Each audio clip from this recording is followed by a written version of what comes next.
Today on African Women 2.0, we embark on an inspiring conversation with two remarkable female athletes who have not only excelled in their respective sports, but also paved the way for empowerment, leadership, and diplomacy.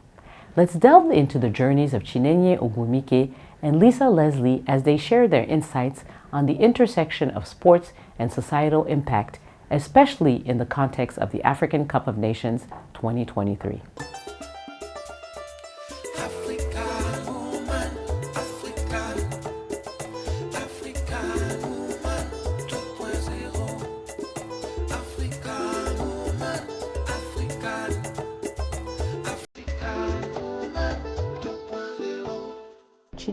Chine Ogwumike is an American professional basketball player for the Women's National Basketball Association Los Angeles Sparks team.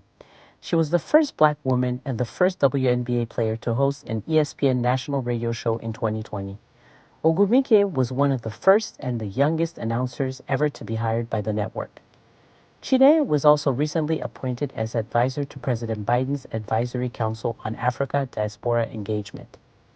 Chine has a degree from Stanford University. She studied international affairs as her major. She played in 3 Final Fours and, as of January 3, 2014, was the leader in her league in points scored and rebounds.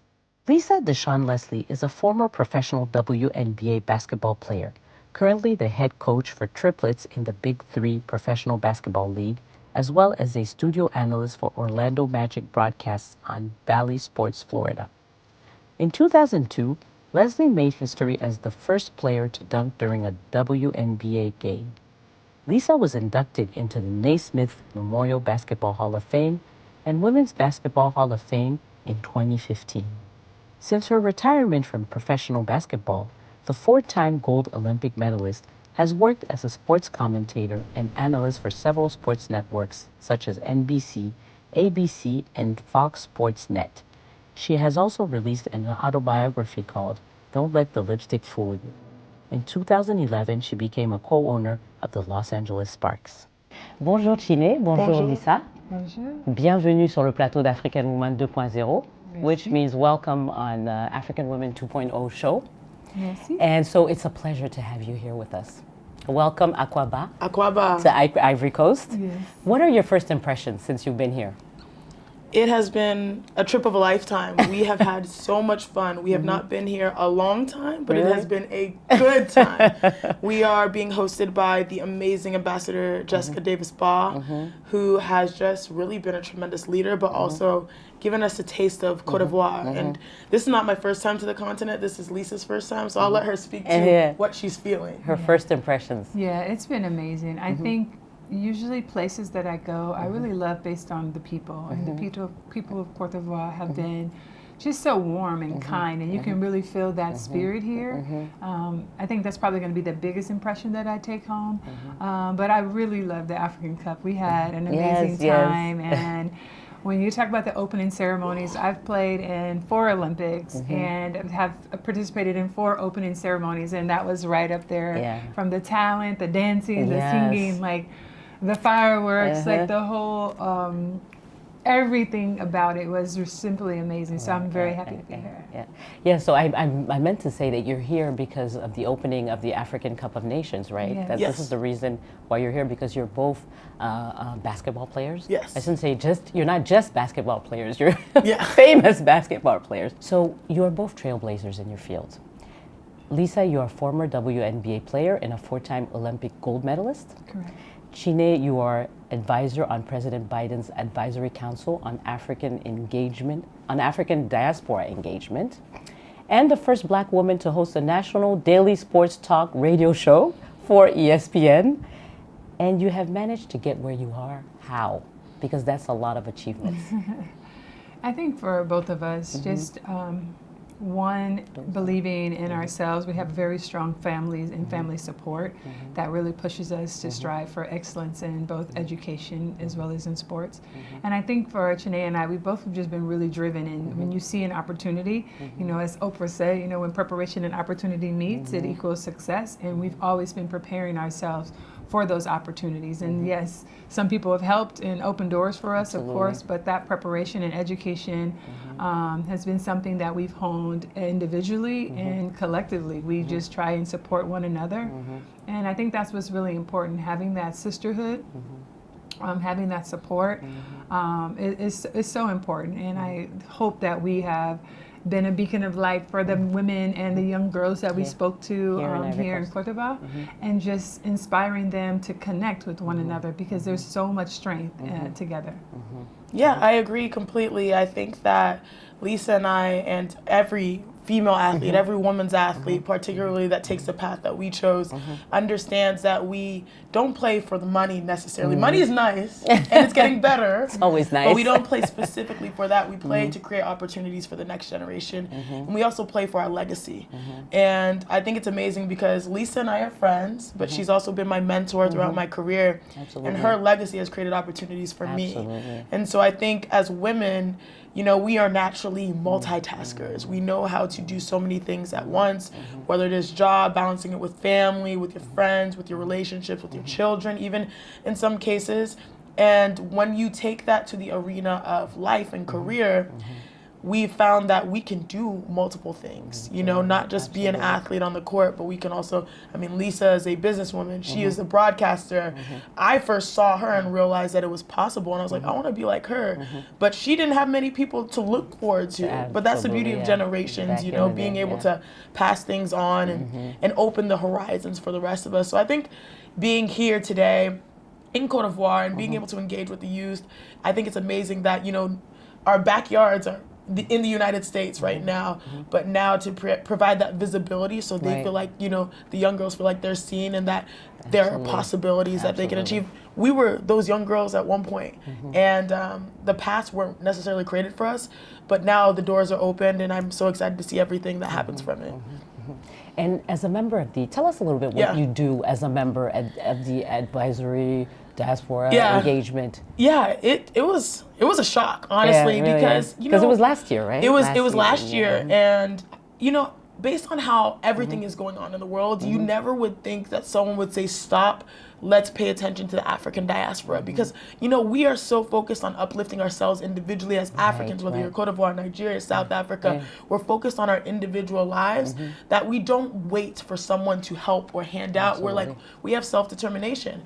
But to have President Biden acknowledge that there's something really special happening on the continent, and we are connected even here in the States, let's create the inaugural Diaspora Council for Engagement so that we can figure out how to build back these pathways, so that it's no longer just feeling like, oh, this is a place of resources and natural resources. The number one resource is people. And the people are powerful. And I think the U.S. has realized that the people that have come and, you know, engaged in our communities, whether it is in any state, have real businesses, real dreams, real opportunities that they're capitalizing on. Why would we ignore it? So it's a 12-person council. I was shocked because And you're the only female athlete, right? Yes, only female athlete. And I'm looking at here. And the youngest. And the youngest, that is true. And like, there's billionaire businessmen, there's billionaires, there are people that maybe that's a sign. Please put me in the category of that eventually. But I think I'm really grateful. This is the first initiative of the council. I'm really, and we were sworn in by Vice President Kamala Harris in October, late October. I'm really grateful because at first, you have this imposter syndrome, right? Like, absolutely, you know what that I is? can imagine. Like, you look around, like, why you're in am a room I here? with these billionaires, and it's like, this is not my place, right? But I started way, realizing I matter. Probably even more because, you know, you look at the statistics about the continent, the majority of the population is young. And they're doing things differently. And to be able to represent that, and also, I mean, we're not doing things the established ways that we expected, right? Very not true. like, you know, doctor, lawyer, typical. It's now creative arts, it's music, it's food, it's entertainment. And so to be able to be that relevant person in that space and connect those dots, it's great that the first thing we're doing is the Cup of Nations. And I'll get to bring my friends with me who have done great work. So it's going to be a great council, and I'm glad to be a part of the first event. Lisa, you grew up in California, right? Yes. I read Compton. Yes. And so, and you were raised, I think you mentioned you were raised by a single black woman, mother. Correct. And how has that shaped for you, how has that shaped you for the life that you're leading now? As a woman leader, how has that helped you?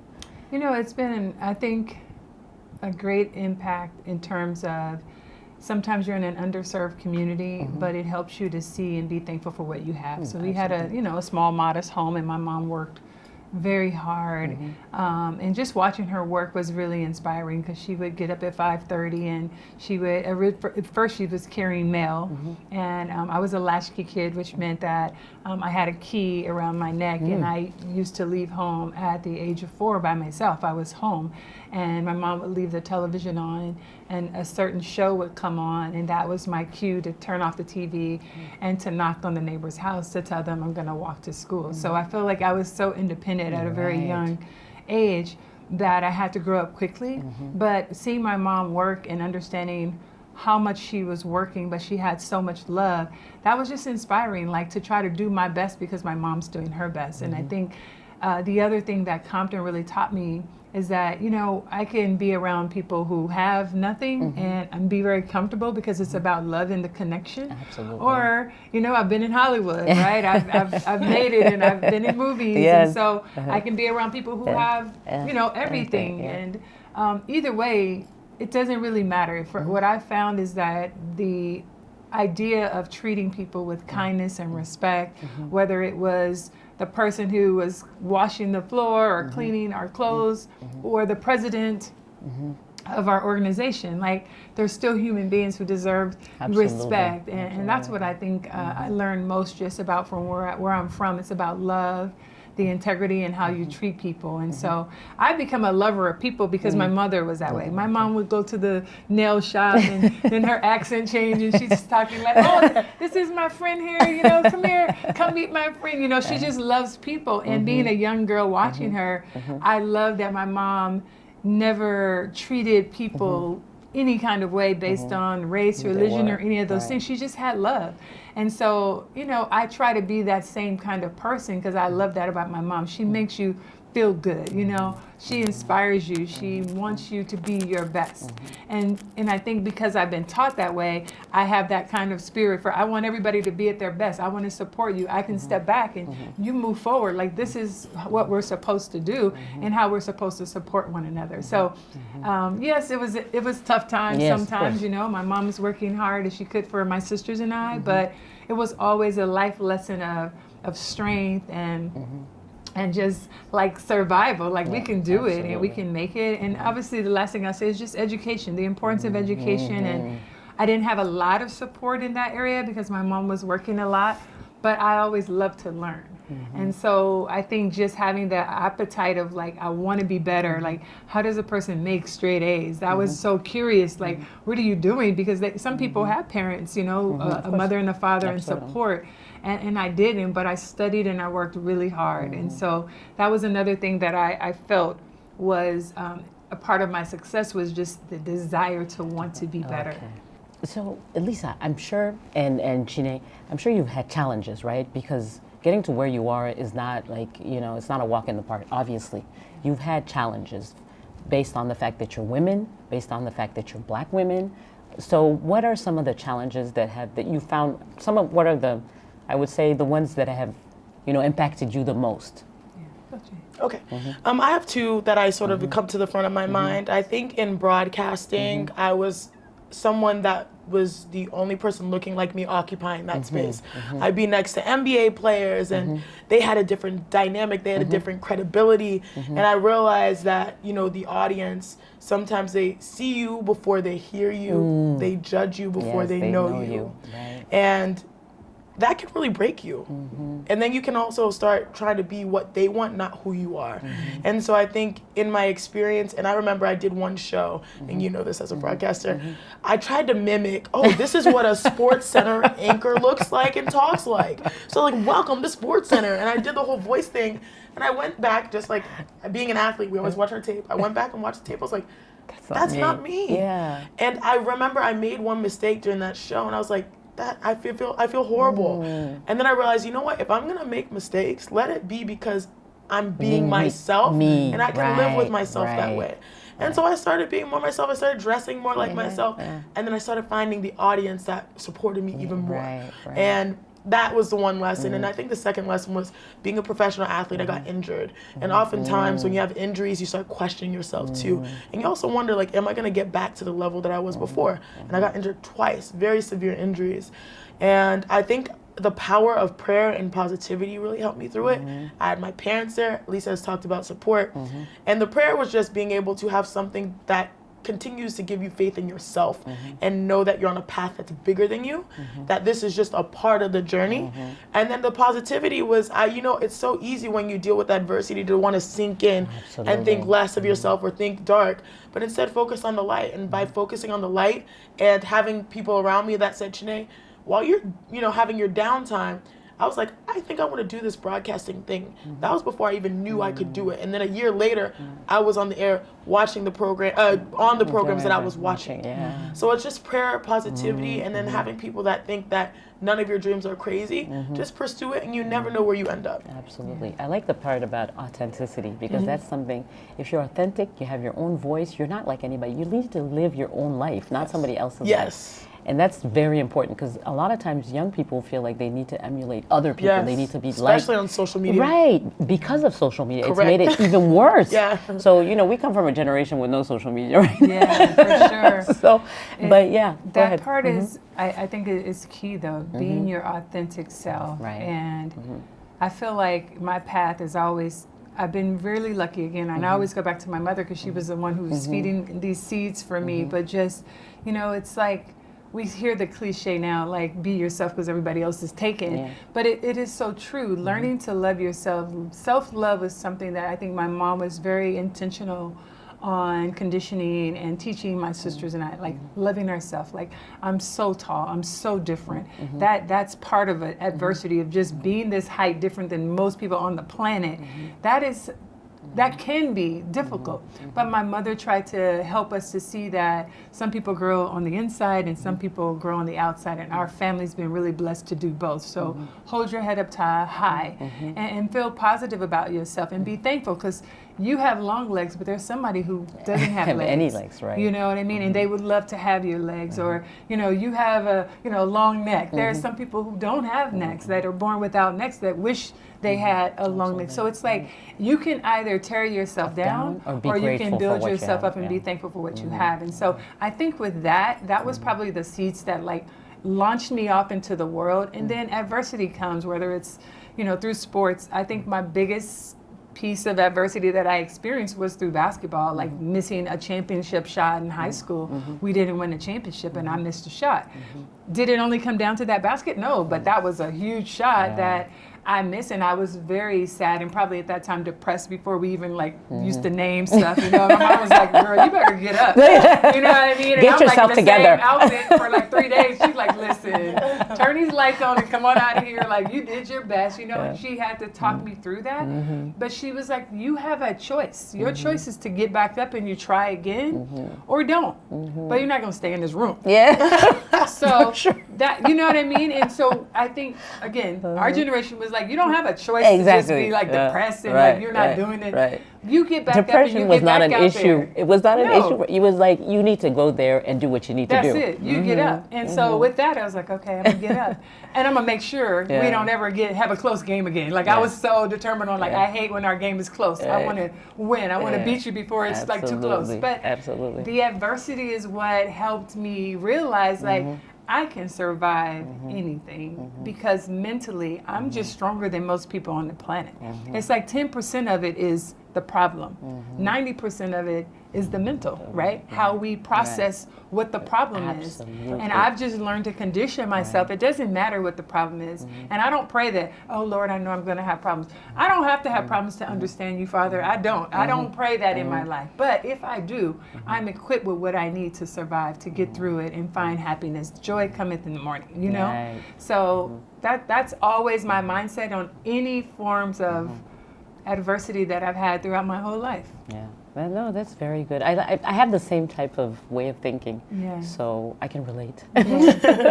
But coming back to the question, well, not coming back, but going now to talking about more family, right? You recently got married. I know, Congratulations. thank you. A big wedding. I saw all the pictures. Oh, you did? A big Nigerian 5-day wedding. Oh, my I God. saw that. Just- I saw that. Still recovering. I'm just recovered from that.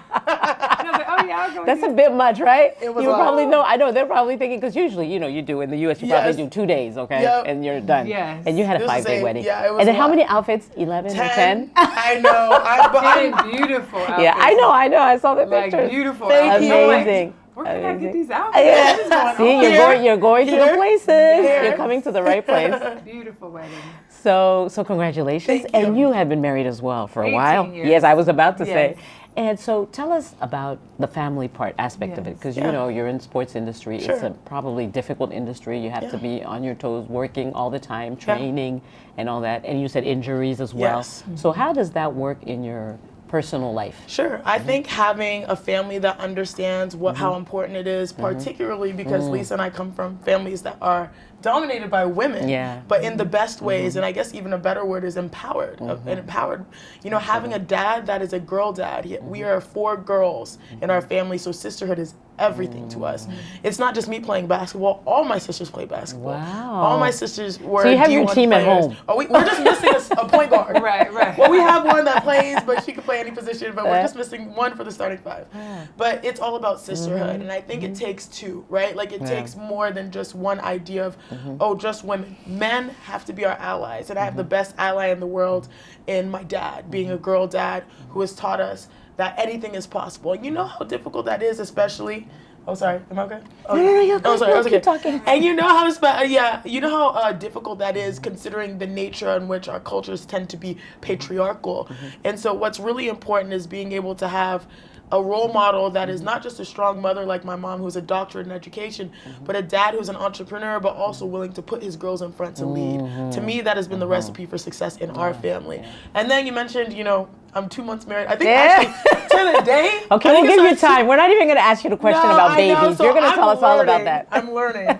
Yeah, the support. Yeah. It's all about support. Yeah, Again, absolutely. I come from a strong family of girls, also with my mom and my 2 sisters, and then, cut forward to being married and in a career woman. I think parts of it is sacrifice. I had to make a lot of sacrifices early when having children, but then there's also ebbs and flow of that. Now my husband makes a lot of the sacrifice for me to do what I want to do. So. It's been great having a supportive husband who understands sort of the fight that we have as women, and being supportive in that is everything. And I love that he wants for me to do whatever I want to do, and that's the beauty of it. I think a solid marriage is the idea that you're supporting your best friend, right, in what they want to do. Because if we do anything to dim each other's light, somebody's not going to be happy. But you find a happy medium in that. And it comes down to the same thing as teamwork and sacrifices, right? We're a team. We try to work out what we're doing and what our schedules are. We make sacrifices for one another. And I think that's the key to success. I think that's the key to any relationship, right? Absolutely. And that's respect. Absolutely. That's probably the first and the last. But that level of respect. And encouraging your partner. And then I think the key is really, and you said that, and you both said that, it's really having the right partner for you. Yes. Because oftentimes, you want a career, and then you choose someone who doesn't want you to be a career woman. Yeah. That's not going to work. Yeah. You need to find somebody who understands and wants the same thing. I mean, understands you and wants to push you. And I think there's a reality to it, because I think oftentimes we focus on, I need to find the perfect person. Exactly. No one is It's perfect, but there's someone that's perfect for you. you. Absolutely. Yeah. Exactly. And that's the key. And I think that's always what I come back to, is the choice of the partner. You need to make sure that the person that you choose is the right person for you. And not for somebody else. Let's talk about sisterhood, because that's something that's really important amongst women. Because we all say, some people say women are women's worst enemies and things like that. I don't believe in that. I think that naturally we tend to help each other. What is your opinion on that? I think playing in the WNBA and being a part of that sisterhood, which is the most competitive job in sports, 144 women get the opportunity, very few, 1% make it pro. I think what we have learned through our accomplishments, fighting for equality, fighting for respect in society, is that for so long we've been told to be competitive, to get that one job, to get that one seat in the room. Our power is being collaborative. So I always tell people, let's not be competitive, let's collaborate, because once one person wins, that changes the game for everyone else. The opportunities are even bigger. Yeah, and I think it's really difficult when you come from a home full of women to not be able to respect and support women. I feel like we're just Absolutely. conditioned in that way. Right. But I know some people have interesting family dynamics where they're not forced to have to get along. Like I was never an option, like for my sisters and I, not to get along. If you can't get along with your sisters, no one else is even coming in the house. Right. You know what I mean? So I feel like I have that naturally. So when I see other women, I just think of them as like my sisters. Everybody's personality is not the same. We're not all alike, but you can't not support one another. So now we're going to do the part where we give you gifts, right? Because on this show, we always give a gift from African entrepreneurs. Wow. So we promote African entrepreneurs, so we make sure that we give you products, or sometimes it could be clothing or jewelry or whatever. But today it's products. So much. And this is Should the we brand. open it It's up? Of course you can open it. AS I Essentiel. love this. Yes, so they're made locally. You know our African products, so Yes. shea butter, but I don't know which yeah. one she has put in there. For you, it's a surprise just Ooh, for you. yes, yes, yes. Yeah. Is this, yes. Okay. Love it. Yeah. So this is shea butter. Yeah, shea It's butter. shea I butter. use this. This looks like It's a scrub. Yes. It's a scrub. I think it's like a strawberry Can scrub never or something. exfoliate Yes, too much. exactly. Well, actually you can, but you know. Yeah. So and then I think it's and palm oil. yes, exactly. Thank you so You're much. welcome. You're welcome. You're welcome. It's lovely. Yeah. That's a scrub, I think. The Yeah, it's a purple one scrub, is a scrub. exfoliating scrub. Yeah, it's lavender Yeah. Oh, you got Oh, lavender? Wait, hold on. for the bath. You have strawberry, I think, or something. Yes. Is it strawberry? Let's see. Fraise. Fraise, that strawberry. strawberry? Fraise. I tried. Thank you so Thank you much, so ladies. much. This is Thank lovely. you. It was wonderful having you. I won't Thank open you. that Thank one. you. Thank you. This is beautiful. Merci. Thank you for watching. Please stay tuned for the next episode of African Woman 2.0. And don't forget to subscribe to our YouTube channel, Afrique Femme. Thank you, and see you next time.